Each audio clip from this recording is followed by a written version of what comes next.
today we'll learn a bit about the art of silversmithing, where you can turn silver into just about any kind of accessory that you want. So join us in this unique jewelry making experience and you just might discover the silversmith in you. To help us with that is Janina. Hi! Janina is the co-owner of Studio 925, the first jewelry making studio of its kind in the country. Let's talk about how you got into making jewelry first. How long ago was that?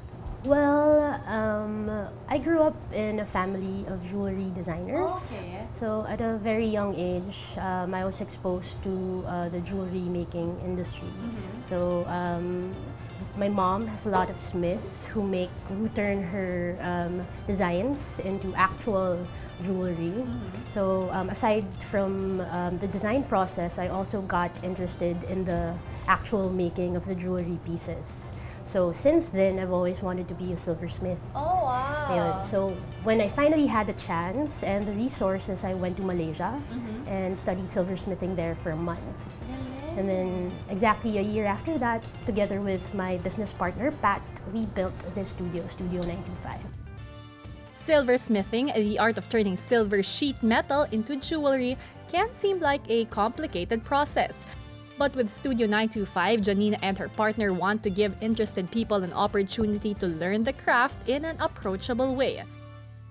So you took it up mainly because you loved it and you wanted to share the knowledge. When I got back here, I realized how hard it was to learn silversmithing locally. Yes. So that's why we decided to offer silversmithing courses here at our studio so that silversmithing would be more accessible to everyone here in the Philippines. Galing! Imagine you had to go to another country just to study, but now it's so accessible and people find you on Instagram and they can instantly take a seminar and a workshop with you. Okay, so what you will show us today is a basic overview of the first step in silversmithing, is that correct? Yes. We are going to make a basic silver, hammered silver ring. Okay, so with her array of tools, Janina took us through a fun session of Silversmithing 101. We start with an acetylene torch. Acetylene torch? Yes. This is this giant tank this behind huge us. tank Okay. here. We use acetylene instead of the locally available propane gas. To ignite the flame here, we use a torch igniter. Now to contain the heat, we use bricks. Okay. To hold up our project, we use soldering tweezers. This is heat resistant, so when you heat it, you can touch it after to remove the project. Now, since our project is hot, we pick it up using stainless steel tweezers and we dip in our water to cool it down. It cools down instantly, so you can touch it. After taking it out of the water, we pickle. Okay, so take us through the process. All right, so we start with a silver wire. So we get our silver from Maykawayan, Bulacan. Okay. But we buy silver scraps, like old jewelry, old like unwanted silver spoons, like silver cutlery. We melt, pour into a mold to make bars, and the bars we roll through a mill to make wires. Okay. So everything is from scratch talaga. Yes. Now we cut using these huge scissors. Okay.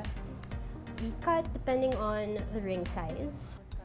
We bend using nylon jaw pliers. I like using nylon jaw pliers to not scratch the surface of the ring. So just bend it like that to make both ends meet. I'm bending it so I can connect both ends of the ring.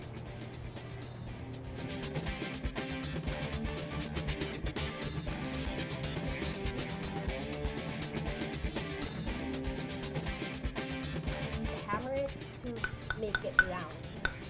You can now create texture by using a chasing hammer.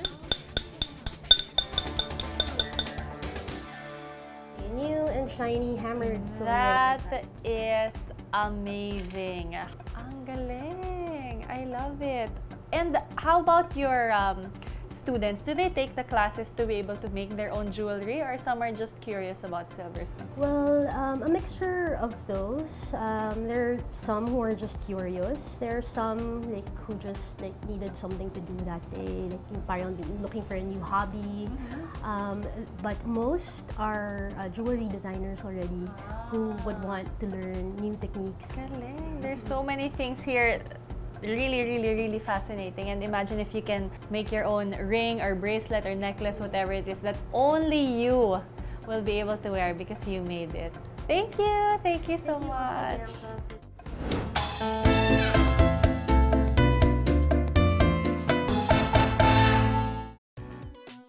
What are the most important tips, like things to remember when we're taking pictures? Well, generally, take a picture when they're in a good mood. Yeah. Okay.